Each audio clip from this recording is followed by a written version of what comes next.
sambil menunggu yang lainnya. Assalamualaikum warahmatullahi wabarakatuh. Waalaikumsalam warahmatullahi wabarakatuh. Selamat siang teman-teman semua. Ini dari, sekarang namanya apa? Poltek Nuklir ya? Oh, RTN. RTN kalau Pak Joko ya Pak ya. Jadi sekarang namanya Poltek Nuklir ya Pak ya kalau yang STN. Iya. Selamat siang teman-teman semua. Hari ini untuk 1 jam mungkin ya, 1 jam ke depan atau 2 jam ke depan mungkin nanti kita akan sama-sama belajar membahas tentang praktikum OKPR dengan judul kekritisan. Ini nanti secara teori dulu, terutama bagaimana sih metode untuk melakukan praktikum yang akan kita laksanakan minggu depan. Saya izin share screen dulu.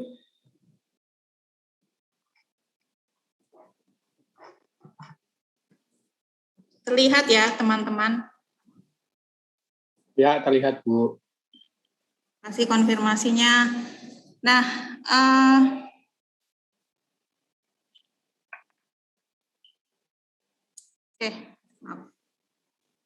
Oke, jadi perkenalan dulu ya. Mungkin ada teman-teman yang belum kenal. Mungkin kalau yang Elin sempat bertemu dengan saya langsung ya.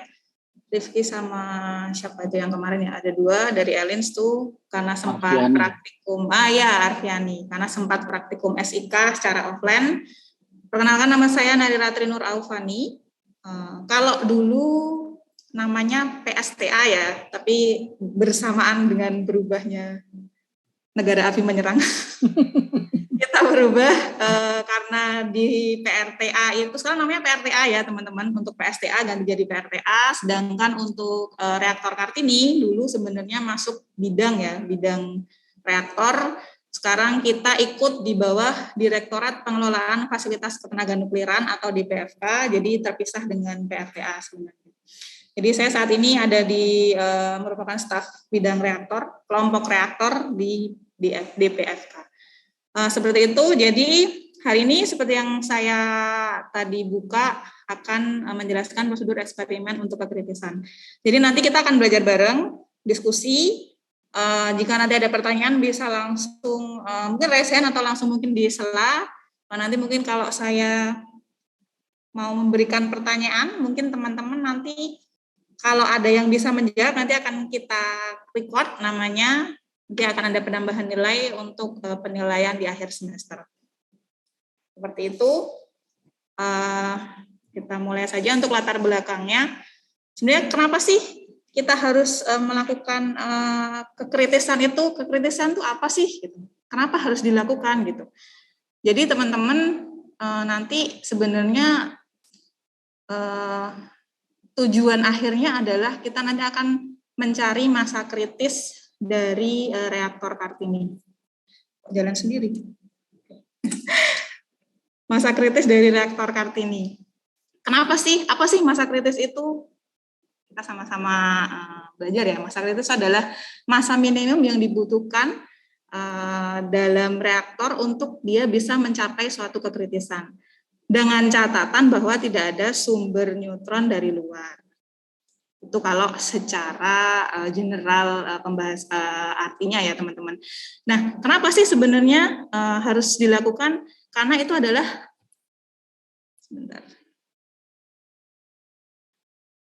karena itu adalah parameter penting dalam keselamatan nuklir. Kenapa? Mungkin teman-teman pernah dengar ada criticality accident di beberapa negara. Mungkin yang di Amerika pernah ya Y12 atau yang di Jepang tahun 99 itu juga pernah ada kejadian kekritisan.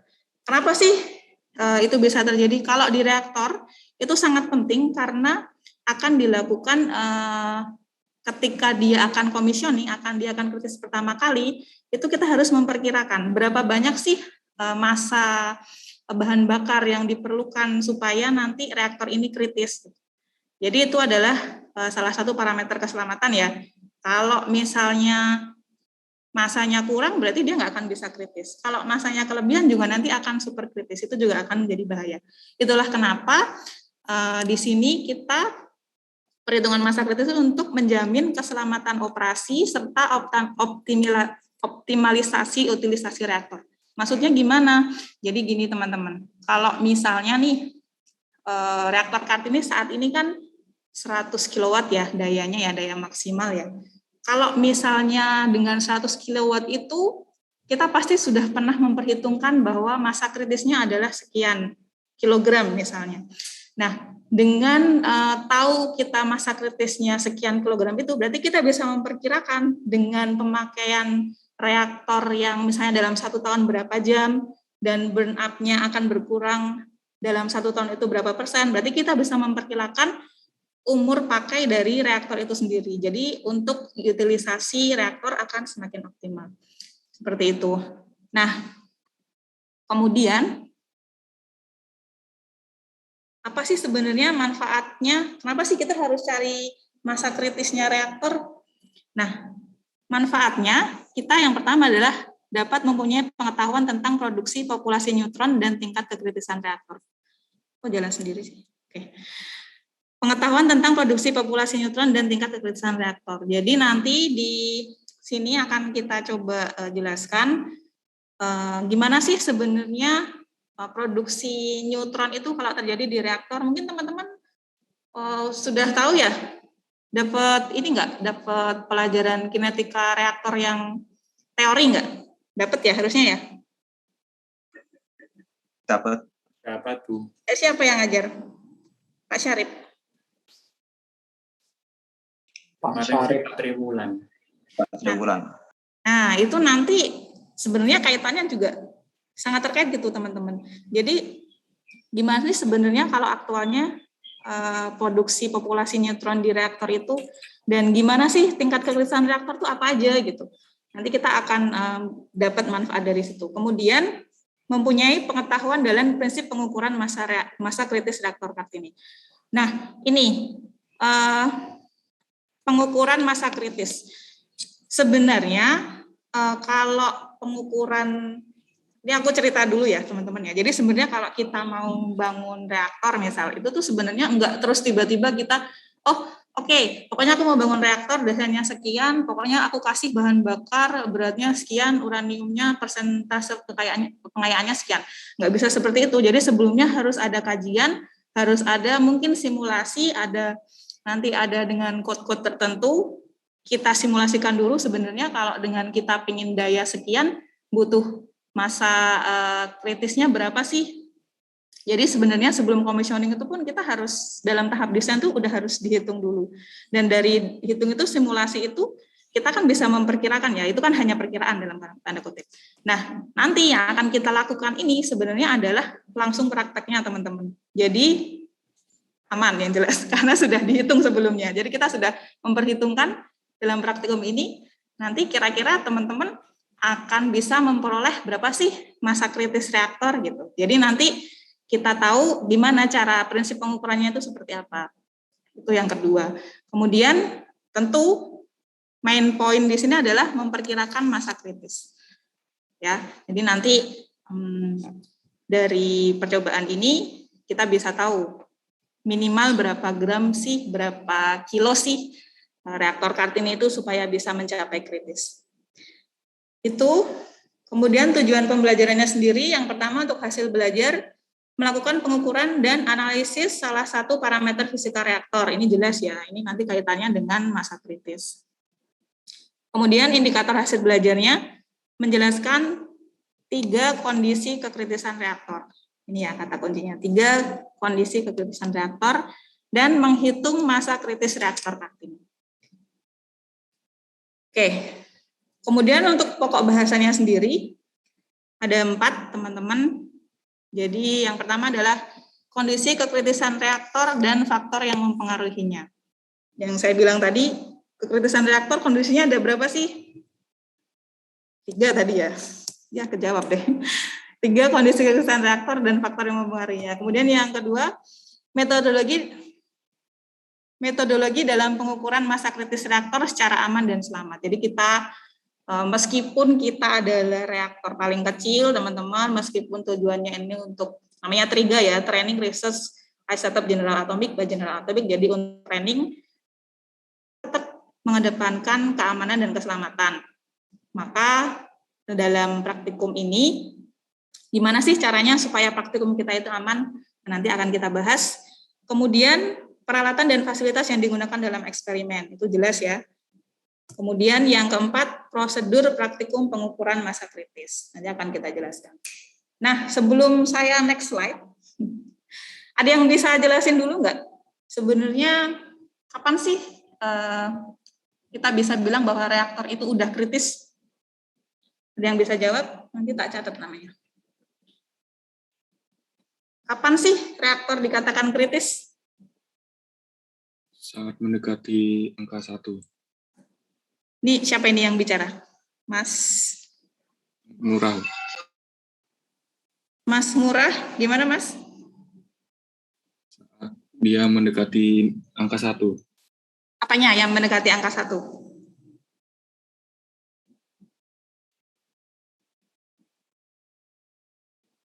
Apanya? Kira-kira apanya? Jumlah reaksi fisinya, Bu. Konstan. Konstanta. Faktor pelipatan neutronnya, Bu. Jadi siapa ini tadi yang jawab faktor pelipatan neutron? Joko, Bu. Pak Joko, waduh, sudah senior ya Pak. Pak Joko pasti tahu ini. Gimana Pak Joko? Iya, kalau dianggap kritis itu, kalau K-nya sama dengan 1. K itu yaitu faktor pelipatan neutron di dalam reaktor.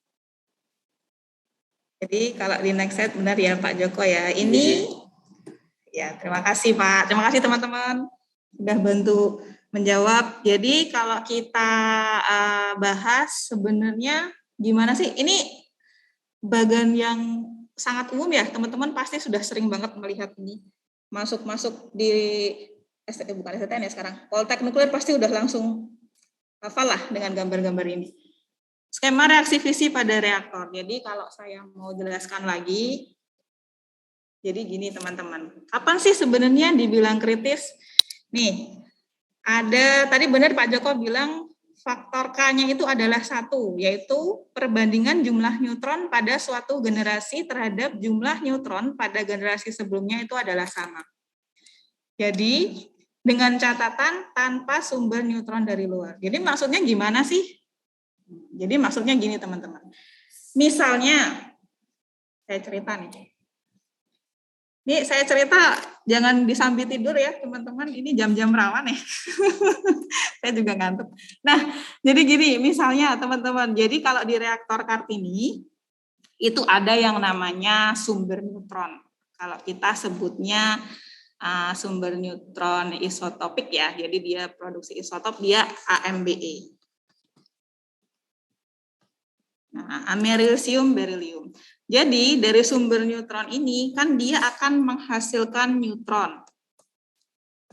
Dari neutron ini dia akan bereaksi dengan uranium 235 yang ada di dalam bahan bakar. Jadi kalau teman-teman pasti tahu ya. Jadi kalau uranium itu dia 235 tuh nggak bisa berdiri sendiri, pasti ada 238-nya.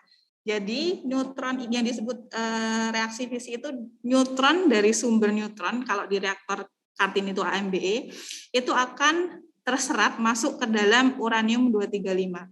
Apa yang terjadi? Maka yang terjadi adalah nomor massa ini dia akan bertambah ya, karena ketambahan satu nomor massa neutron, maka dia jadi nggak stabil. Ya.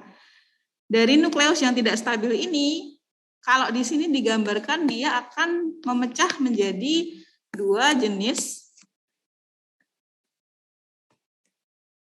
nukleus yang berbeda ya, KR92 dan BA141. Tapi nggak cuma 2 ini sebenarnya teman-teman yang terjadi di reaktor ini, hanya salah satu contoh aja.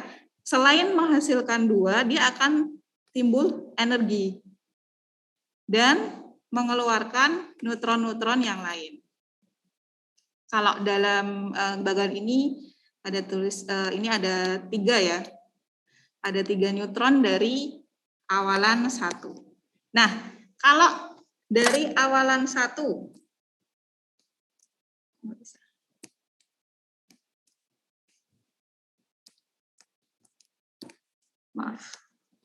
dari awalan 1, kemudian dia Oke.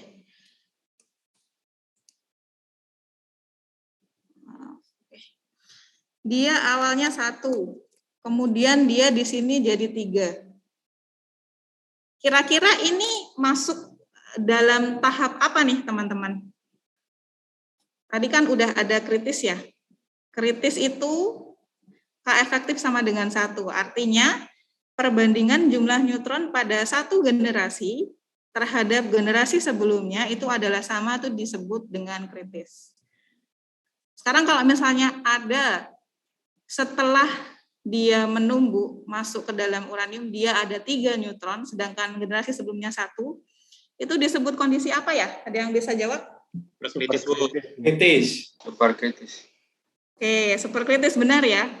Terus kalau sekarang saya balik, kalau dia ini sekarang dia cuma menghasilkan 1, sedangkan dia nanti sebelumnya dia ada 2 yang bereaksi neutronnya.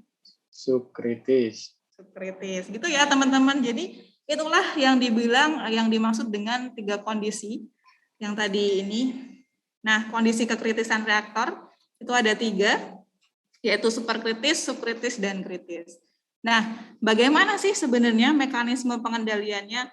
Kan kita harus mengkritiskan reaktor nih. Sekarang kalau kita cuman kayak gini kan artinya dia dari 1 neutron jadinya 3. Gimana cara pengendaliannya? Ada yang bisa jawab? Nanti saya catat namanya. Gimana cara mengendalikan populasi neutron di dalam reaktor? Menggunakan batang Dengan kendali. batang kendali, Bu. Siapa itu tadi yang pertama itu? Firdaus, Dawa Nabawi. Oh ya, Firdaus ya. Benar ya Mas ya.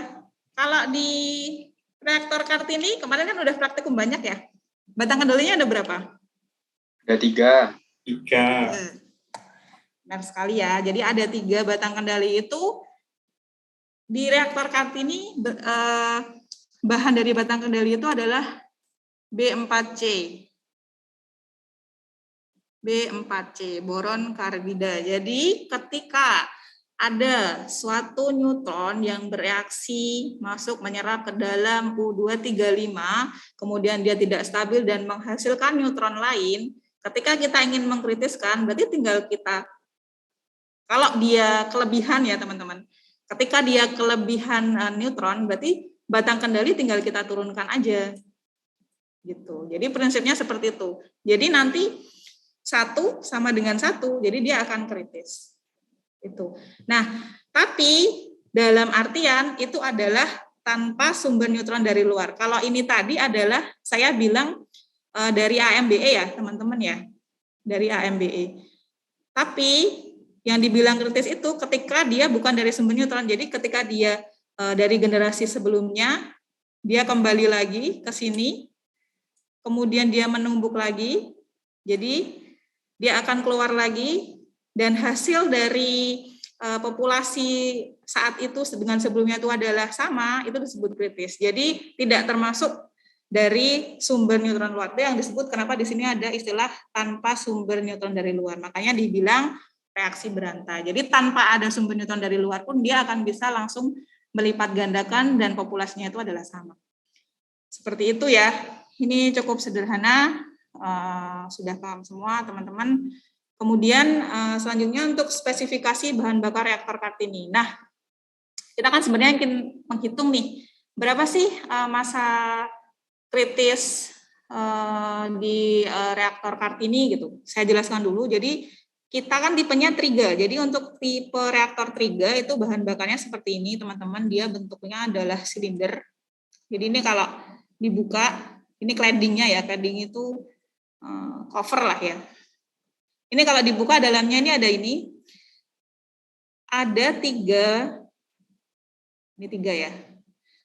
Uranium zirconium hidrida, UZRH. Jadi bahan bakar di reaktor Kartini itu adalah UZRH. Uranium zirconium hidrida dibagi dengan 3, dibagi menjadi 3 bagian, di mana satu bagian di mana 3-3-nya itu panjangnya adalah 38,1. Nah, diameternya sendiri itu hanya 3,56.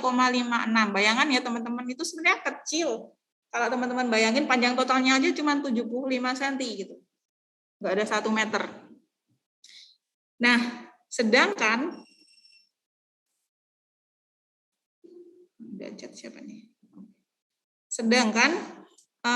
fraksi beratnya sendiri adalah 8,5%. Maksudnya apa? 8,5% ini adalah total dari berat satu elemen fuel ya. Kita sebutnya satu bahan bakar ini elemen fuel. Satu elemen fuel itu berat uranium sendiri cuma 8,5%. Bisa bayangin ya, dari seberat itu cuma 8,5%. Sedangkan untuk pengkayaan U235-nya adalah 19,75%. Artinya apa? Sekitar 80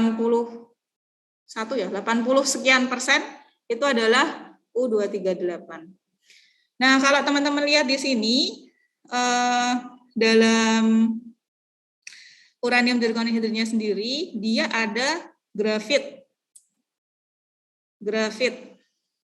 di atas dan bawahnya. Ada yang tahu fungsi grafit seperti apa? Sebutkan nama dulu. Fungsi grafit di sini buat apa? Reflektor, Bu. Siapa namanya? Juan Vito. Juan Vito. Juan Vito. Untuk? Jawabannya apa? Reflektor, Bu. Reflektor itu apa? Kayak untuk membalikan neutron ke bahan bakar lagi. Oke, benar ya. Jadi sebenarnya teman-teman kalau reaksi ini kan reaksi ideal ya. Reaksi ideal artinya dengan adanya neutron terserap ke bahan bakar, terus dia terserap ke uranium, berinteraksi dengan uranium-235, kemudian menghasilkan neutron lagi, kemudian menjadi kritis. Itu ada kemungkinan nanti neutron akan keluar dari UZRH-nya ini. Itulah kenapa dia ada grafit. Grafit adalah sebagai reflektor, benar Mas Juwan tadi, namanya siapa? Mas Juwan itu tadi. Jadi dia akan memantulkan meskipun enggak semuanya ya. Jadi namanya reaksi fisik kan probabilitasnya seperti itu, tahu sendiri ya, radiasi juga probabilitasnya acak. Jadi tidak semuanya, tapi itu bisa memantulkan kembali neutron yang ingin keluar dari arah aksial. Jadi supaya neutron itu nanti akan kembali lagi dan berinteraksi dengan U235 yang ada di bahan bakar itu sendiri. Itulah mengapa ya. Jadi seperti untuk efisiensi neutron, istilahnya seperti itu.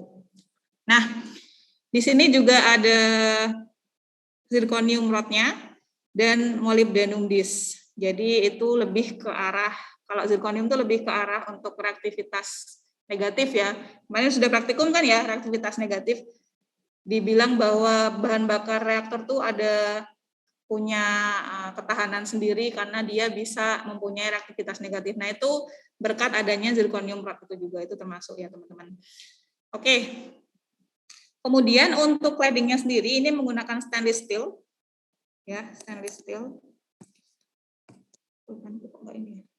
Dia menggunakan stainless steel, jadi memang dia bisa sampai di atas 800 derajat ya harusnya ya. Tapi kalau secara LAK kita bahan bakar itu maksimal suhu adalah sekitar 700 sekian derajat. Saya kurang hafal sekiannya berapa, tapi sekitar 700 derajat Celcius. Seperti itu. Kemudian, nah, pernah lihat ini? Pernah lihat ya harusnya ya? Benar. Ya, jadi ini adalah teras. Mungkin dulu teman-teman ngebayangin teras tuh apa sih? Kan pemikirannya wah teras. Kalau di rumah teras tuh malah di depan ya. Teras depan. Itu enggak. Jadi sebenarnya kalau di reaktor katanya disebut teras tuh ini teman-teman. Jadi ini adalah yang aku bilang tadi, bahan bakar. Saat ini kita ada 71 buah bahan bakar yang isinya UZRH. Ini kalau teman-teman lihat warnanya hitam-hitam ini adalah UZRH, elemen fuel element yang tadi gambar ini tadi. Itu dimasukkan di dalam teras ini, kelongsong-kelongsong itu. Nah, terus kalau teman-teman lihat ini ada yang enggak warnanya hitam, itu adalah grafit. Grafit itu adalah dummy elemen. Fungsinya apa? Sama. tadi kalau di dalam field element itu sendiri, di atasnya secara aksial dia ada grafit. Sedangkan nanti dia di sekelilingnya itu juga ini ada grafit-grafit. Ya, ini grafit, ini grafit. Selain itu, dia juga ada yang namanya reflektor, grafit reflektor. Ini teman-teman. Ini juga grafit berfungsi sebagai reflektor. Jadi neutron itu dikungkung gimana caranya supaya dia tetap ada di teras reaktor di dalam sistem. Caranya pakai reflektor grafit dari atas di bahan bakar itu sudah ada, dari samping juga dia dikungkung. Itu ya. Kemudian mungkin teman-teman udah pernah tahu ya, ini beamport fasilitasi radiasi kita. Kemudian ini Central Irradiation Table. Nah, yang saya bilang tadi, control rod yang 3, ini nih teman-teman. Nih, yang ke atas ini. Ini control rod. Itu ada 3. Jadi untuk mengendalikan populasi neutron yang tadi dibilang Mas siapa itu tadi aku lupa. Ini juga dia kalau teman-teman dia juga masuk di dalam teras, di dalam sistem. Jadi itu untuk mengendalikan populasi neutron. Nah, lanjut. Nah, ini kalau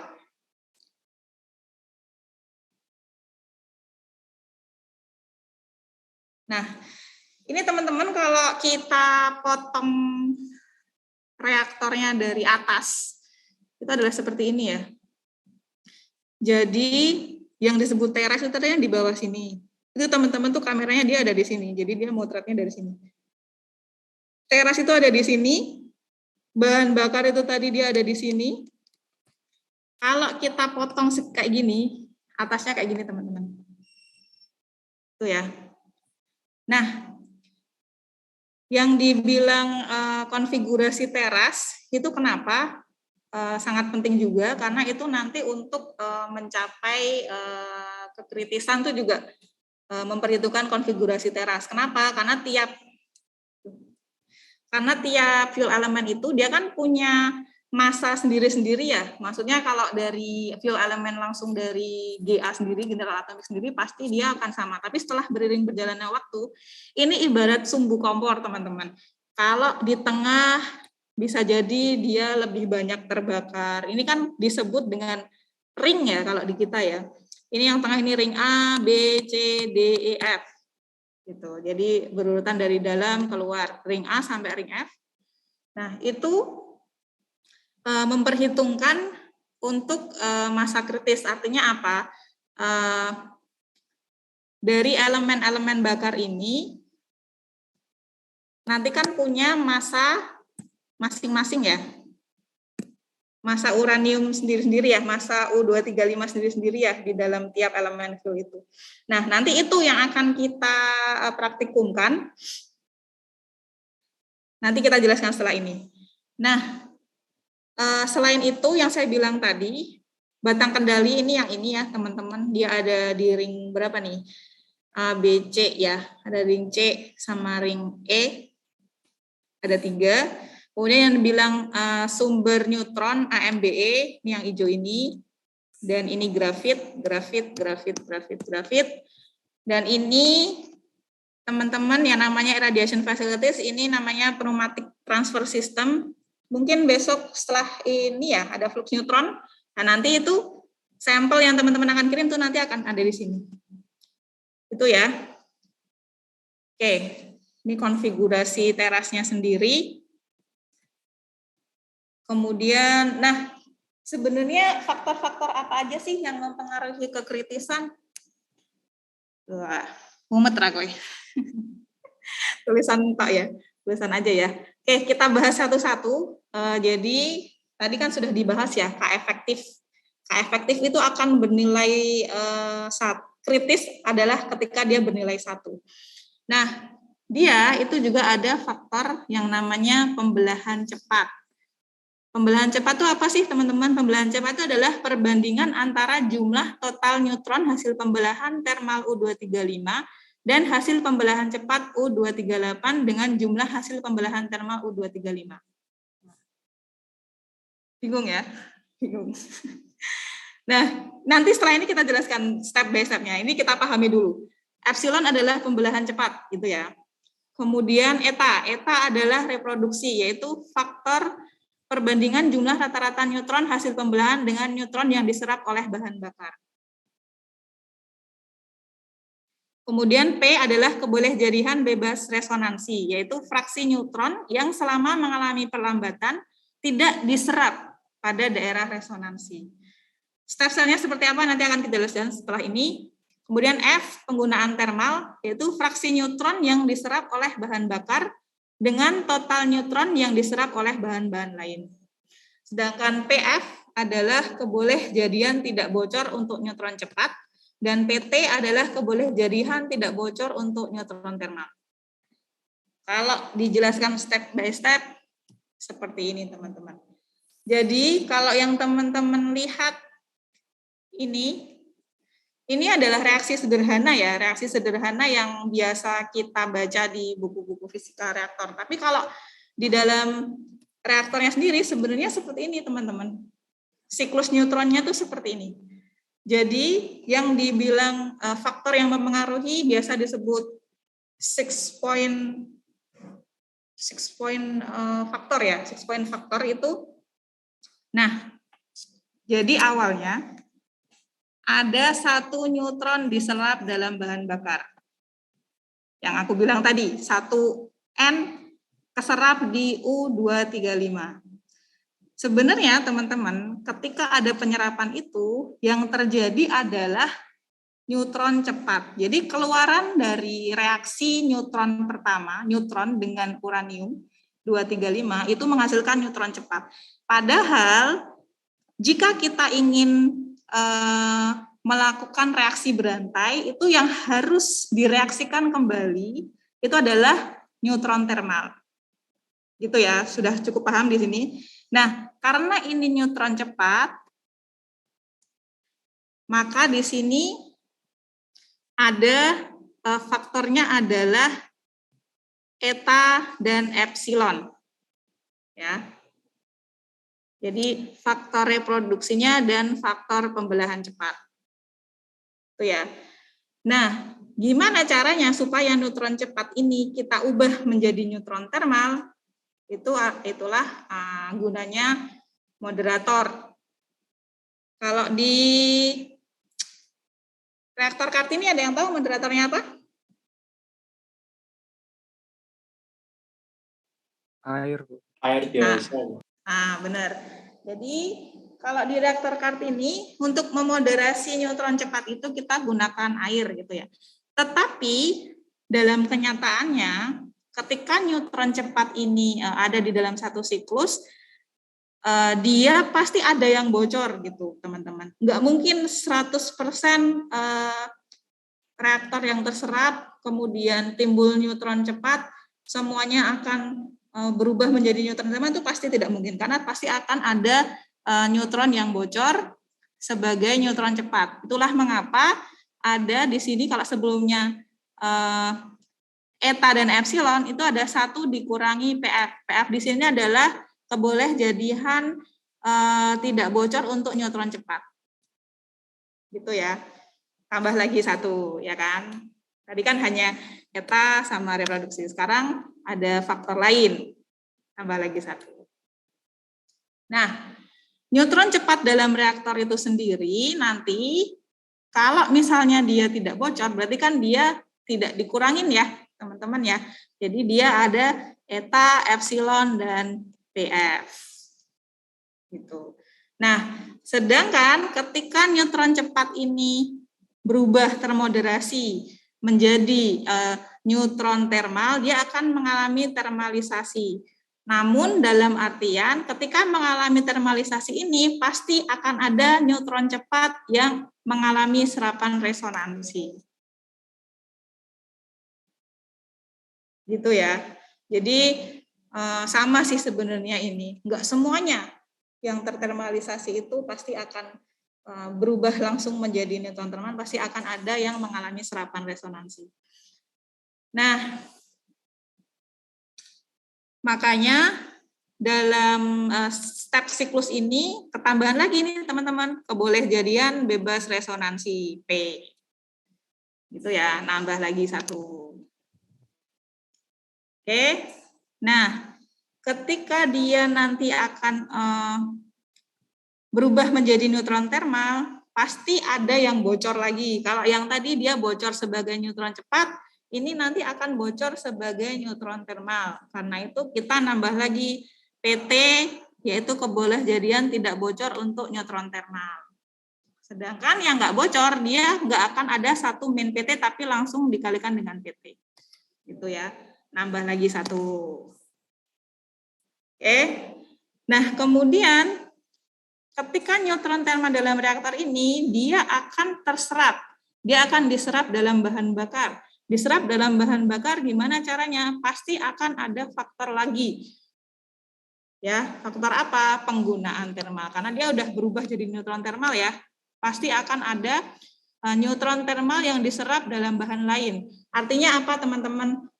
Dalam elemen bahan bakar, itu kan enggak cuman isinya uranium 235. Ada uranium 238, terus tadi ada zirconiumnya, kemudian tadi ada claddingnya, stainless steel, artinya ada air juga. Artinya apa? Neutron thermal itu enggak mungkin nanti terus semuanya akan terserap di dalam bahan bakar, pasti akan ada yang diserap di bahan lain. Itulah mengapa ada faktor ini. Neutron thermal yang diserap dalam bahan lain itu kita sebut dengan F atau penggunaan thermal. Nah, ini nambah 1 lagi. Nah, 1 siklus ini langsung kembali lagi yang sudah dari neutron cepat berubah tertermalisasi menjadi neutron thermal akan kembali lagi diserap oleh bahan bakar. Seperti itu. Cukup paham ya? Jadi karena energi di neutron thermal itu harus rendah, jadi dia harus tertermalisasi, itulah mengapa ada siklus neutron seperti ini. Oke, semoga cukup jelas. Nanti kalau nggak cukup jelas, nanti mungkin bisa dibantu sama teman saya, ada Mas Argo di sini yang join juga hari ini dengan kita. Ada Mbak Okvi juga sebagai host, nanti mungkin bisa saling sharing.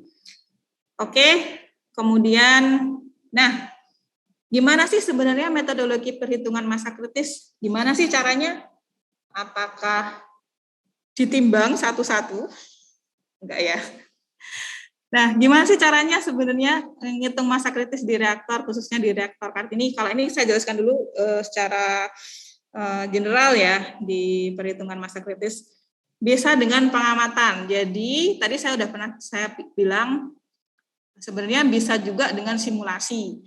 Simulasi itu pakai coding ya teman-teman. Jadi, mungkin pakai MCNP atau mungkin simulator-simulator lainnya. Itu juga bisa. Jadi, tidak real time kita menambahkan atau kita mencari perhitungannya sebenarnya berapa massa kritis itu enggak langsung bisa, itu bisa pakai simulasi dulu bisa, tapi saat ini kita akan langsung praktek, jadi gitu ya. Jadi nanti adalah kita melakukan pengamatan teman-teman, pertambahan populasi neutron terhadap penambahan bahan bakar. Nah ini kata kuncinya di sini. Jadi kalau teman-teman tahu kita tadi ada berapa bahan bakar reaktor ini? Ada berapa? Ada yang bisa jawab? Berapa bahan bakar reaktor Kartini jumlahnya?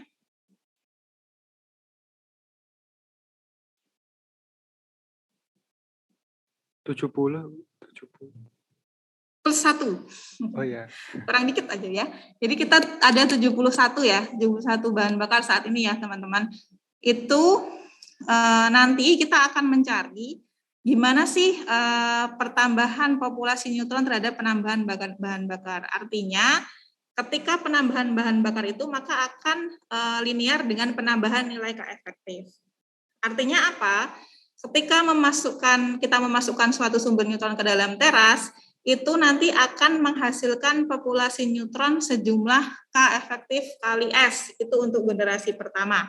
Sedangkan untuk generasi kedua adalah K kuadrat kali S, dan seterusnya. Nah, dari rumusan ini nanti teman-teman bisa menghitung total pelipatan neutron atau X sama dengan S kali 1 plus K efektif plus K kuadrat efektif plus dan seterusnya dibagi S, sehingga diperoleh 1 per 1 min K efektif. Di mana K efektifnya kurang dari 1, maka X kali S adalah 1 per 1 min K efektif. Mumet ya. Secara gampang ya teman-teman, jadi nanti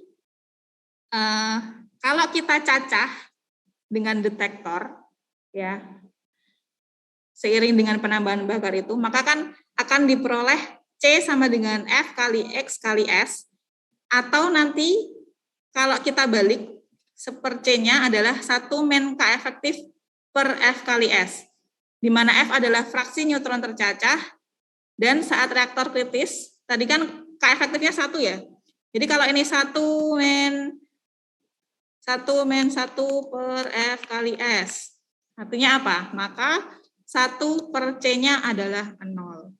Jadi nanti ketika kita menambah bahan bakar dan kita cacah dengan detektor neutron, terus jumlah cacahannya kita balik, kita seperkan, dan nanti hasilnya itu 0, maka itu bisa disebut masa kritis. Jadi itu udah kondisi kritis gitu. Seperti itu ya. Jadi dari persamaan yang mumet ini tadi, intinya cuma ini. Seper C sama dengan 0. Nah, peralatan dan fasilitas apa yang akan kita gunakan besok, minggu depan. Jadi ini jelas ya, harus ada reaktornya. Kalau nggak ada reaktornya, kita nggak bisa praktikum, teman-teman. Reaktor, kemudian nanti kita pakai handling tool. Handling tool itu kayak gini. Bentuknya aneh ya. Handling tool itu kalau bahasa kerennya clawing machine. Kalau teman-teman suka main yang ngambil-ngambil boneka itu, ya itu sebenarnya mirip kayak gitu ya cara kerjanya. Nah, nanti handling tool ini kita gunakan untuk yang pertama, dari total 71 bahan bakar, kita akan mengeluarkan namanya unloading. Kita akan keluarkan, kayaknya 8 kalau nggak salah ya. Nanti akan kita keluarkan 8, sehingga nanti tinggal 63 bahan bakar di sini. Caranya mengeluarkan gimana? Kita pakai handling tool. Handling tool ini kita masukkan di sini kayak claw machine. Kita tarik bahan bakar, kita taruh di rak dinding. Rak dinding itu kalau di sini ini teman-teman. Jadi nanti pakai handling tool, kita ambil bahan bakar dari sini, kita unloading dulu, kita kurangin dulu bahan bakarnya, karena kita kan tahu 71 itu kan dia udah kritis ya, kita sekarang 100 kW, bisa operasi 100 kW, kita karena mau praktikum ini, kita keluarin dulu dari 71 ini, kita angkat, kita masukkan ke dalam sini. Kenapa sih, Mbak, harus ditaruh di sini, kenapa nggak dikeluarin lagi? Kenapa kira-kira? Ada yang tahu nggak? Kenapa bahan bakarnya nggak dikeluarin aja? Kenapa harus tetap di dalam air dan disimpan di rak di bawah sini? Radiasinya tinggi, Bu. Wah, bener Pak ya. Radiasinya tinggi ya teman-teman. Jadi dia kan sudah kritis dari 1979. Jadi pasti radiasinya tinggi sekali. Itulah mengapa tetap harus disimpan di dalam tangki reaktor, masih di dalam air. Nanti kita taruh di sini 8 kalau nggak salah ya. Nanti coba kita cek lagi. Nah, setelah di-unloading, nanti teman-teman, setelah di-unloading, nanti kita akan mencacah.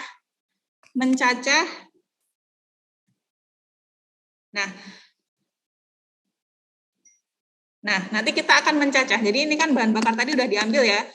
Nanti kan sisa 63 misalnya. 63 ini nanti kita akan cacah dengan detektor neutron, namanya detektor FC. Ini juga letaknya ada di dalam tangki sebenarnya. Ini kita cacah dengan skema rangkaiannya seperti ini. Biasa ya kalau teman-teman Alins LMAX harusnya sudah familiar, harus ada HV, preamp, digedein lagi. Kemudian kita counter, kita counting, dan ada timer. Nanti timer mungkin 1 menit ya. Untuk lihat aja. Berapa sih cacahannya? Jadi dengan Awalnya dengan 63 ini nanti kita akan cacah dan kita nanti kan tahu C-nya ya. Kita lihat dengan 63 itu C-nya itu berapa sih? Kita seper C. Kalau dia belum mendekati 0 berarti dia belum kritis, belum mendekati masa kritis. Ini sistem pencacah yang saya bilang tadi yang ini ya.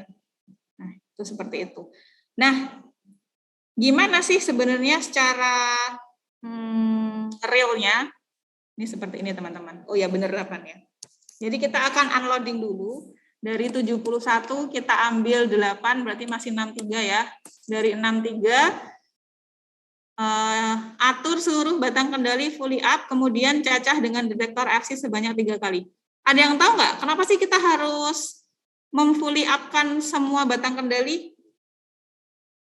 Ini batang kendali. Ini nanti ketika kita cacah, ini harus kita naikkan. Ada yang tahu nggak kenapa harus naik? Biar keren. Ada yang tahu nggak? Supaya hasil neutronnya itu lebih maksimal, nggak setengah-setengah. Oke, benar ya. Jadi kenapa sih harus dinaikkan? Karena ini tadi kan bahannya B4C ya teman-teman ya. Dia kan nyerap neutron. Kalau dia masih ada di dalam, sedangkan kita mau cacah, berarti kan neutron yang ada di sini ada yang terserap di dalam batang kendali. Jadi nanti tidak maksimal ya sebenarnya cacahannya dia itu berapa. Jadi itulah mengapa kita harus menaikkan semua batang kendali fully up. Nah, nanti kita cacah sebanyak 3 kali, jadi 3 kali pengulangan. Oke, dari 3 kali pengulangan ini nanti kita cari C rata-rata. Ya, dari C rata-rata itu, teman-teman nanti kita bagikan ininya ya, form pengukurannya ya. Dari C rata-rata itu, silakan teman-teman hitung seper C-nya itu berapa. Gitu ya. Ketika seper C-nya itu tidak mendekati 0, berarti dia belum mendekati masa kritis. Artinya masa uranium 235 yang masih ada di dalam sistem itu belum mendekati masa kritis. Dari 63 ini berarti jumlah masa U235 dalam 63 bahan bakar ini itu adalah belum mendekati masa kritis. Karena apa? Sepertinya tidak sama dengan 0. Nah, kemudian berarti apa teman-teman? Kita harus menambahkan lagi fuel elemennya. Artinya dengan penambahan fuel elemen maka akan menambah masa U235. Caranya gimana? Caranya atur posisi batang kendali pengatur ke 0, kompensasi 50, dan pengaman 100%. Ada yang tahu nggak? Kenapa ketika kita akan, tadi kan udah dinaikin ya, 63 kan, tinggal 63. Kita mau masukin lagi 1 penambahan bahan bakar. Kenapa sih ini harus, tadi kan awalnya dia naik ya, kita cacah kan naik semua, ya kan? Terus kita mau masukin lagi, nambah bahan bakar lagi jadi 64. Ada yang tahu nggak sih kenapa dia harus diatur pengaturnya 0, kompensasi 50, pengaman 100? Kenapa nggak semuanya tetap dalam kondisi semuanya di atas? Kenapa harus ada yang di atas, ada yang di tengah 50%, ada yang ini 100%? Ada yang tahu nggak? Safety Bu, supaya pelipatan neutronnya tidak terlalu tinggi. Pinter nih. Ini siapa nih namanya? Tak capai lah. Juan Vito Bu. Siapa? Juan Vito. Oke, benar ya teman-teman, itu untuk alasan safety. Jadi kenapa sih kita nggak, ini tadi kan udah naik, biar cepet lah kita masukin aja langsung. Nggak boleh ya teman-teman. Untuk safety reason, kenapa harus ada yang masuk ke dalam? Takutnya tiba-tiba kita masukin dia langsung kritis, ternyata itu masa kritis. Wah, itu kan nanti akan pelipatan neutron, populasi neutron itu nanti akan tidak terkendali. Ketika dia ada yang ada di dalam, berarti ada neutron yang masih terserap. Gitu ya, benar tadi Mas Juan itu. Atur dulu sebelum dimasukkan, kita atur dulu batang kendalinya seperti ini, nanti 0, 50, dan 100. Baru kita masukkan elemen bahan bakar. Itu ya. Dinaikin, kita masukin elemen bahan bakar, baru kita fully up lagi, ya. Yang awalnya tadi 0, 50, 100, kita fully up lagi, supaya sebelum dicacah, semuanya bisa terbaca ya hasil cacahannya ya, nggak ada yang terserap di batang kendali. Begitu terus teman-teman, sampai diperoleh cacah rata-rata 3 kali, ketika dia cacah rata-ratanya itu sepernya tidak mendekati 0, artinya apa? Kalau seper C mendekati 0, berarti C-nya harus besar sekali ya. Jadi nanti kita cari ketika kita memasukkan elemen bahan bakar dan kita cacah, C-nya harus besar, sangat besar ya dibandingkan dengan pencacahan sebelum-sebelumnya. Seperti itu. Jadi nanti dari 63 kita tambah lagi 1, 64, kita cacah 3 kali, hasilnya udah belum, kita tambah lagi, seperti itu terus-menerus. Intinya seperti itu. Kelihatannya mudah ya, tapi aslinya agak ribet kalau sebagai operator reaktor. Nanti saya jelaskan kenapa itu ribet. Oke. Nah, kemudian ketika diperoleh kondisi kritis, artinya apa? C-nya itu sangat besar, artinya udah kritis ya. Nah, udah kritis, nanti kita akan turunkan semua batang kendali, dan nanti kita akan shutdown. Jadi gitu. Jadi kalau udah dapat C yang sangat besar, ya udah nanti kita akan akhiri eksperimen itu. Kemudian dari data yang didapat, nanti teman-teman bisa mencari masa kritis MC atau MC dan diplotkan grafik antara seper C versus masa U235. Dari grafik itu nanti teman-teman juga bisa menghitung ruji-ruji kritis, di mana ruji-ruji kritis kuadrat adalah MC per Pi H rho, di mana H adalah tinggi aktif teras reaktor dan rho adalah rapat massa bahan bakar. Tadi udah ada ya keterangannya rapat massanya berapa, rho-nya berapa, di sini tadi ada. Ini ya. Teman-teman bisa mencari rapat ruji kritis. Oke. Nah, ini yang akan kita lakukan teman-teman. Jadi nanti kita akan ambil 8 bahan bakar, kita unloading dulu. Ini yang akan kita ambil besok, jadi kita akan praktikum hari Selasa ya, hari Selasa siang. Kita akan unloading Selasa pagi, tapi proses unloading ini teman-teman nanti nggak lihat karena itu cukup memakan waktu, jadi nanti kalau teman-teman lihat unloadingnya nanti waktunya nggak selesai. Jadi minta Selasa pagi akan kita unloading dulu, nanti saya perlihatkan video cara unloadingnya seperti apa. Nah, dari 8 fill elemen ini sebenarnya dia ada identifikasi ya. Jadi kalau di ABNPD, akuntansi bahan nuklir dan decommissioning itu harus dilakukan pencatatan bahan bakar dipindah dari mana ke mana, bahan nuklir ya. Semua bahan nuklir yang dipindah dari mana ke mana, meskipun masih dalam satu area, meskipun masih dalam satu tangki, itu tetap harus dicatat. Bahkan teman-teman kalau tahu kita operasi misalnya berapa lama, terus berapa yang terbakar itu ada hitungannya, itu juga harus dicatat. Maka besok kita akan me-unloading 8 ini, fuel number-nya ini kalau teman-teman lihat, jadi dia ada di ring macam-macam ya, tapi kebanyakan di ring F, F3, F10, ada juga yang di ring E, itu nanti akan kita unloading, kita keluarkan dulu, kita taruh di dinding tangki. Makanya ini ada identifikasi BF03 ke DT05, dinding tangki ini ya, dinding tangki 07.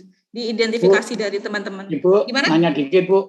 Oh ya, mari Pak. Untuk unloading bahan bakar ini semau kita atau gimana Bu cara memilihnya itu? Kan yang 8 buah ini. Atau udah ada ketentuan tersendiri atau gimana? Karena kan ini kan ngacak ini, Bu. Jadi gini, ini siapa tadi yang tanya ya? Pak Joko? Iya, Bu. Jadi gini Pak, sebenarnya sih terserah Pak, cuman kita sudah memperhitungkan satu elemen bahan bakar ini kan udah punya berat U235-nya sendiri ya. Jadi kita udah ada catatannya, recordnya. Dia tuh tinggal berapa sih U235 itu tinggal berapa sih? Itu kan sudah ada catatannya. Jadi kita sudah bisa memperkirakan, oh kalau kita ambil 8 itu pun kita nanti naruh sekian, itu tuh udah kritis loh gitu. Jadi sebenarnya mau ngambil yang manapun terserah Pak. Tapi kita ini yang biasa kita lakukan, kita ambil 8 ini karena kita udah memperkirakan gitu. Jadi ngambil 8 tuh nggak terlalu banyak, nggak terlalu sedikit, dan nanti cukup signifikan bagi teman-teman untuk ambil data. Intinya seperti itu. Oke. Gitu. Ya, Sudah makasih, Bu. cukup. Ya, oke Pak. Nah, nanti teman-teman yang saya bilang, dari satu fill elemen itu sebenarnya punya berat sendiri-sendiri ya. Nih, 36,0766. Jadi ini nanti akan dilakukan perhitungan. Yang bilang tadi ini grafik. Nih ya. Grafik seperce versus massa. Ini nanti teman-teman dapatnya dari sini. Jangan khawatir nanti beratnya berapa akan kita kasih di tabel ya. Nanti akan kita bagikan mungkin paginya ya. Biar nanti teman-teman bisa langsung isi. Nah, saya lihatkan dulu video unloading-nya. Section.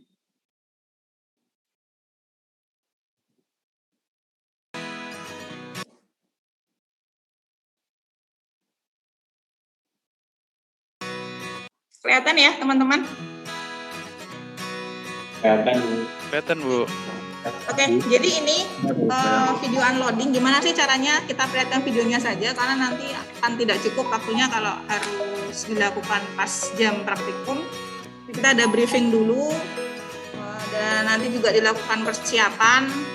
Banyak ya persiapannya ya teman-teman. Makanya saya bilang sebenarnya praktikum penulisan ini agak ribet karena butuh banyak orang. Sedikit riskan juga sebenarnya, dan benar-benar harus teman-teman yang ber-SIB dan punya pengalaman ya.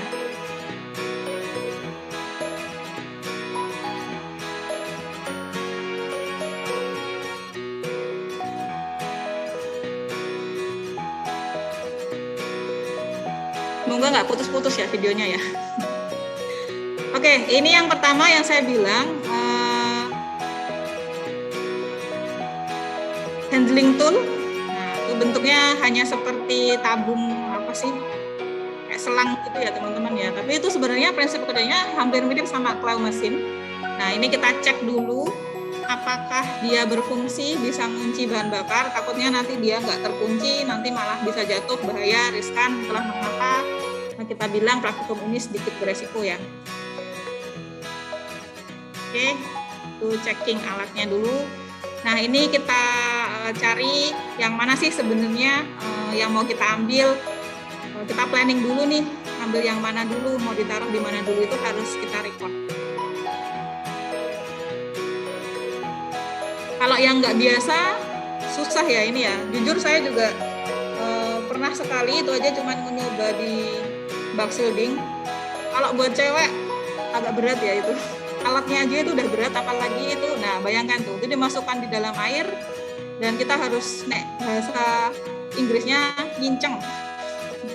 Kita harus benar-benar melihat yang mana yang mau kita ambil harus tepat, karena itu nanti akan kita angkat ke dinding ini ya. Nih, dinding penyimpanannya. Sementara dinding tangki. Dan pun ini halangannya banyak ya teman-teman. Ini nggak semata-mata langsung bisa kita lihat kolam, tapi itu ada nih, ada banyak. Ini kan ada batang kendali. Ini juga sebenarnya agak sedikit mengganggu kan untuk manuver-manuver. Mengapa ini juga saya bilangnya agak susah dan memakan banyak waktu. Makanya kita lakukan sebelumnya. Nah, itu sudah masuk. Kita tarik kayak mancing sebenarnya teman-teman.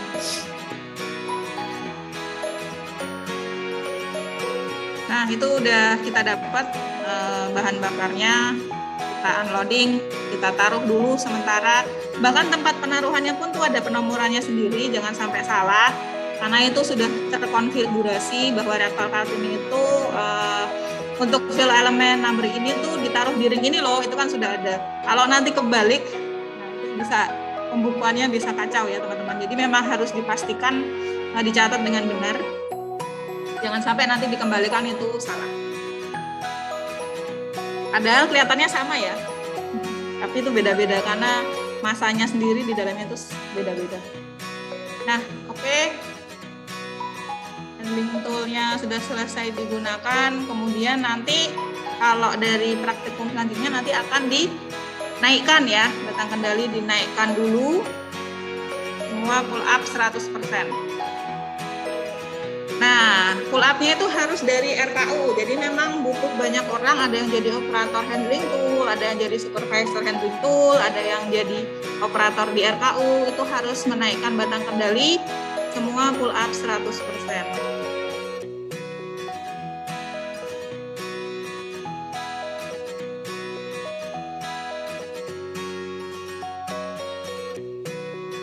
Oke. Nanti ketika dia udah semua pull up 100%, nanti akan kita lakukan pencacahan dengan detektor FC.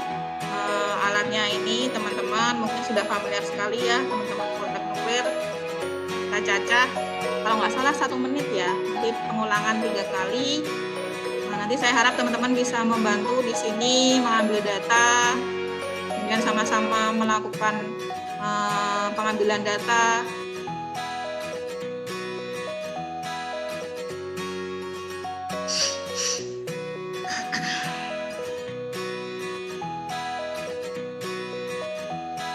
Kita counting dulu berapa. Sudah selesai ya? Sudah selesai. Oke.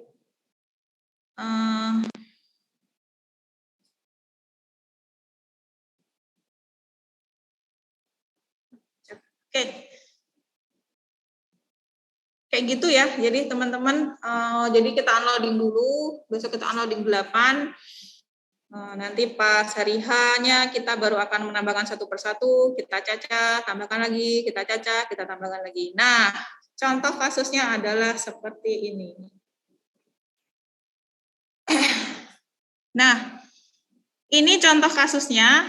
Jadi misal nih, tadi kan diambil, kalau ini contohnya yang ada di dalam teras adalah 61 bahan bakar. 61 bahan bakar itu berapa sih massa uranium 235-nya? Ini tuh nanti sudah ada ya teman-teman. Sebenarnya yang ini tadi berarti, maaf, ini berarti massa total ya ini ya. Ini massa total sama cladding-nya dan sama yang tadi satu gede itu. Jadi nanti kalau dihitung cuman massa uranium 235-nya kan tadi cuma 8,5% ya kan. 8,5% dari berat total fill elemen. Itu nanti jangan khawatir udah kita tuliskan berapa sih sebenarnya massa uranium 235-nya. Jadi, tapi ini ya teman-teman, 61 itu, maaf, massa U235 sebanyak ini itu untuk 61, jadi bukan untuk satu fill elemen. Jadi ketika dari 61 ini, jumlah totalnya adalah, ini kayaknya gram deh, 2,296 kilo. Nah, nanti misalnya didapat cacah rata-ratanya adalah 24,7, maka nanti kalau dihitung sepercenya adalah 0,040486. Kalau kita bikin grafik,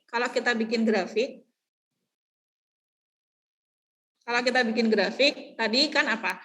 Di sini adalah massa, di sini adalah super C, ya kan?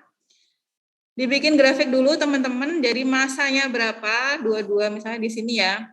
Di sini, kemudian sepercacahnya 0,04, misalnya di sini. Ya, ini untuk data pertama. Gimana? Ini yang saya bilang mendekati 0 itu bukan 0,01, 0,04 itu ya mendekati 0, tapi kurang mendekati 0 ya. Jadi yang dibilang mendekati 0 sekali itu ya yang minusnya 0,00000, jadi minusnya cukup tinggi.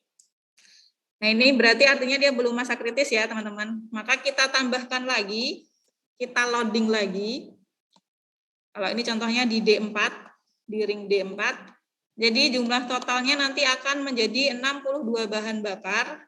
Dengan penambahan satu ini, satu bahan bakar tadi dari awalnya 2296, massa uraniumnya jadi 2334. Nah, dengan penambahan ini kita naikkan lagi pull up batang kendalinya, kita cacah 3 kali, berapa sih? Oh, dapat segini nih, 31,6. Kita hitung lagi, sepercacahnya berapa, dapatnya segini. Nah, dari dapat segini, 0,03, misalnya ada di sini ya, teman-teman ya. Nih, sebenarnya kita bisa memperkirakan dari dua data ini, di mana sih sebenarnya masa kritisnya reaktor Kartini itu. Ini teman-teman tinggal tarik garis linear ya, dari dua data ini untuk memperkirakan. Jadi ini yang biru ini ya teman-teman ya, yang biru ini. Oh, ternyata dia ada di antara 2450 dan 2500. Berarti dengan saya sekarang baru 2334 masih jauh dong gitu ya. Jadi kita beranilah kita tambahin lagi gitu. Kita tambahin lagi bahan bakar. Jadi 63. Di sini masih 23 nih. Kita tambahin lagi jadi 64. Kemudian jadi total massa uranium 235 adalah 2410. Ini kita bikin lagi grafik teman-teman. Jadi dari posisi tahap pertama tadi kan kira-kira ada di sini nih massa kritisnya. Nah, kalau dari data kedua berapa nih? Misalnya ini tadi sepertinya 0,0141, misal ada di sini. Misal ada di sini. Ya kan? Kemudian untuk yang 64 bahan bakar 0,0 sekian, misalnya ada di sini. Kita bisa memperkirakan lagi di mana sih masa kritisnya. Jadi dari tahap 1 sekian, tahap 2 nih ya yang merah nih ya. Oh, ternyata dia di sini nih kira-kira gitu. Jadi itulah pentingnya kenapa ada yang di sini dibilang tahap 1, tahap 2, tahap 3. Itu sebenarnya untuk memperkirakan berapa sih, masih aman nggak sih kita tambah-tambah lagi gitu bahan bakarnya gitu. Jadi untuk memperkirakan di mana sih sebenarnya masa kritisnya itu ya teman-teman. Terus, terus kita tambah lagi bahan bakarnya sampai nanti teman-teman akan mendapatkan C yang sangat besar atau C yang mendekati 0. Kalau dalam contoh kasus ini di 67 jumlah bahan bakarnya dengan massa uraniumnya total 2396 sekian, diperoleh cacah rata-ratanya nih. Cacah rata-ratanya ini ya. Kan kalau dibandingkan dengan sebelumnya kan sangat signifikan sekali ya cacah rata-ratanya. Sedangkan setelah kita hitung sepercacahnya 1,8 pangkat minus sekian. Artinya apa? Artinya ini adalah sudah cukup merepresentasikan untuk massa kritis. Nah, caranya sendiri untuk menghitung massa kritis eksaknya tuh seperti apa? Ini kan nanti teman-teman bikin grafik, ya kan? Misalnya ini dapat di sini, di sini, di sini, di sini, di sini, di sini. Sebenarnya nggak mungkin akan ketemu teman-teman seperti sama dengan 0 persis, itu nggak ada. Itulah kenapa dibantu dengan garis polinomial. Sebenarnya banyak ya teman-teman, nanti tinggal bentuk datanya seperti apa.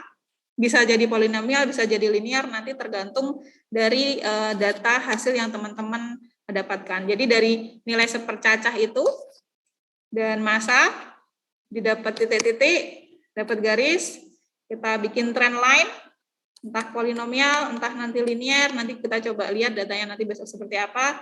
Nanti teman-teman akan dapat rumus misal Y sama dengan bla bla bla bla sekian sekian X sekian gitu. Nah, itu yang kita pakai untuk menghitung massa kritis. Artinya apa? Dengan perumpamaan Y sama dengan 0, ya, Y sama dengan 0, artinya C-nya itu sama dengan 0, teman-teman akan dapat X, di mana X adalah massa kritisnya. Seperti itu. Cukup sederhana sebenarnya, tapi susah untuk dilakukan. Seperti itu ya, mungkin cukup jelas.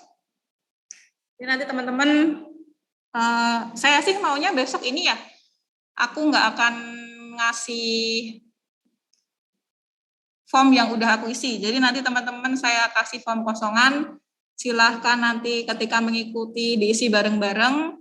Di akhir praktikum saya nggak akan ngasih form yang sudah diisi. Jadi teman-teman ngambil data sendiri, nyatat sendiri. Jadi nanti ketahuan siapa yang nyimak, siapa yang enggak.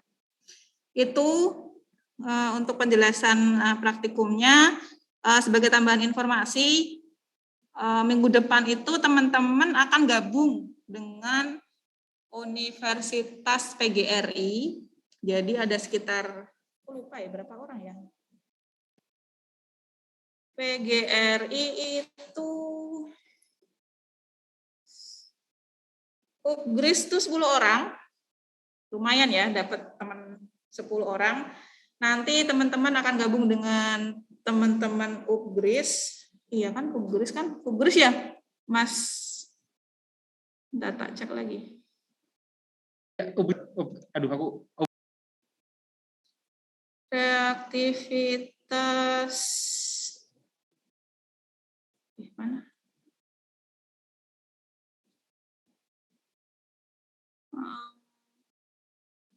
Oh benar, UPGRIS. Dengan UPGRIS, jadi besok gabung dengan UPGRIS, jadi linknya nanti berbeda ya teman-teman ya. Jadi nanti untuk praktikum minggu depan itu linknya bukan pakai dari STTN, karena kita nggak enak juga nanti ada yang dari luar gabung join. Karena tadi saya bilang ini praktikum yang agak susah, agak ribet, butuh banyak orang, maka kita gabungkan antara Poltek Nuklir dengan UPGRIS. Jadi minggu depan ada tambahan temannya, lumayan lah ya dapat kenalan baru. Jadi nanti minggu depan kita tambahkan lagi, mungkin akan kita bahas lagi. Seperti itu, dari pemaparan ini ada yang mau ditanyain dulu nggak? Ibu nanya dikit, Bu. Ya, monggo Pak. Untuk loading dan unloading tadi itu benar-benar murni manual, Bu ya? Iya Pak. Nggak ada kamera atau alat bantu apa gitu ya? Enggak Pak. Di sini, ya Pak, canggih Pak. Manusia-manusianya udah canggih. Jadi 100% manual. Saya nggak tahu kalau di RSG gimana ya. Mungkin pakai robot atau gimana Pak? Saya nggak tahu. Saya juga nggak tahu, Bu, belum pernah. Oh iya. Saya juga kurang tahu ya kalau di RSG seperti apa. Tapi kalau di sini benar-benar manual, maka benar-benar ya agak keder juga. Saya makanya tadi bilang kan, saya perempuan berat Pak. Mungkin kalau yang cowok udah biasa kali ya. Dan itu kan 6 meter di bawah ya. Itu benar-benar harus nek basa Jawane ngincengnya itu benar-benar diinceng. Ngelihatnya tuh benar-benar harus tepat dan presisi gitu ya. Jadi kita harus benar-benar mastiin itu udah kita sebenarnya ada kelok gitu kan. Iya, udah kelok itu. Benar-benar udah kelok apa belum itu juga benar-benar harus kita pastikan. Manual Pak. Mungkin nanti nggak tahu ya kedepannya mungkin kita lihat reaktor riset lain mungkin kalau ada alat yang lebih canggih bisa untuk loading unloading. Tapi soalnya kita kan bahan bakarnya khusus nih Pak. Jadi ya adanya dari Triga juga dulu dikasihnya fill unloadingnya juga handling toolnya juga seperti itu sih. Oke Bu, makasih. Oke. Ada lagi pertanyaan teman-teman?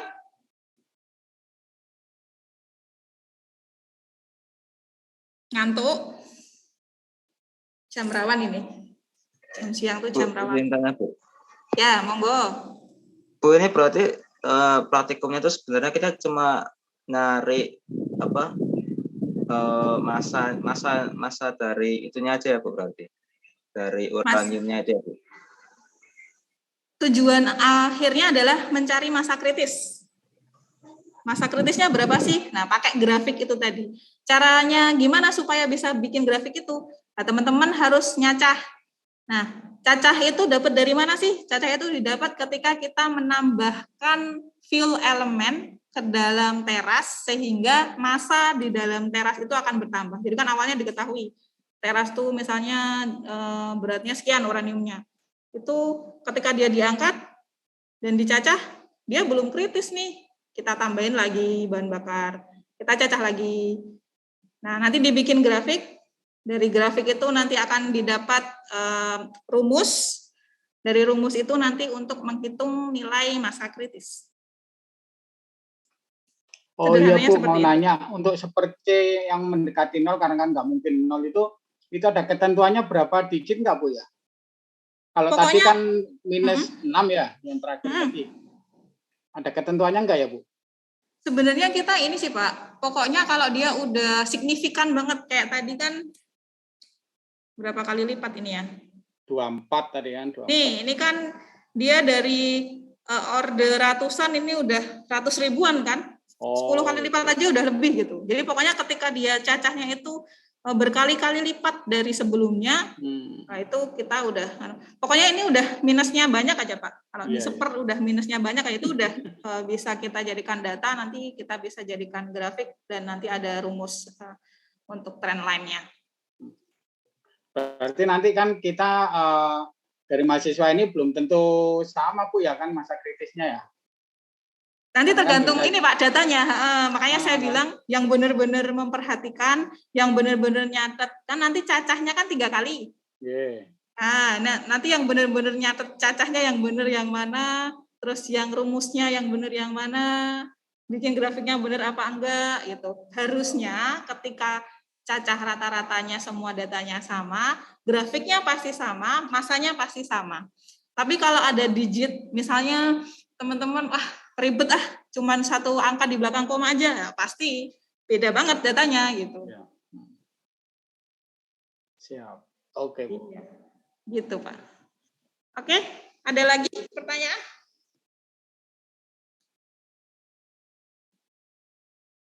Mas Argo mau menambahkan? Cukup, Mbak Fani. Terima kasih, Mbak Fani tadi sudah menjelaskan sangat detail dan juga prosedural. Saya yakin teman-teman juga bisa menangkapnya. Namun jika memang masih ada pertanyaan, silakan disampaikan kepada kami. Kita bisa diskusi, belajar sama-sama bareng Mbak Fani, bareng saya, bareng Mbak Okti. Oke, terima kasih Mas Argo. Teman-teman ada pertanyaan? Kalau tidak ada, saya reminder lagi yang belum absen, silakan absen. Yang belum ngumpulin laporan, silakan ngumpulin laporan. Karena itu ada poin pengurangan ya teman-teman, sayang loh. Kemudian apalagi ya, minggu depan linknya jangan lupa, jangan pakai link yang SCTN, linknya akan ganti, kita pakai linknya PSTA, linknya reaktor, tapi nanti akan di reminder mungkin dari Mbak Ovi ya di grup. Jadi kalau bisa besok supaya lancar, on time ya teman-teman, karena waktunya terbatas dan karena gabung dengan universitas lain, jangan ya supaya ngeliatin lah Poltek Nuklir tuh orangnya rajin-rajin, yes. Kayak gitu ya. Oke, kalau tidak ada saya cukupkan. Terima kasih teman-teman sudah bergabung hari ini. Kalau ada kurangnya mohon maaf, kita berjumpa minggu depan. Saya tutup. Assalamualaikum warahmatullahi wabarakatuh. Waalaikumsalam. Waalaikumsalam warahmatullahi wabarakatuh. Terima kasih. Terima kasih.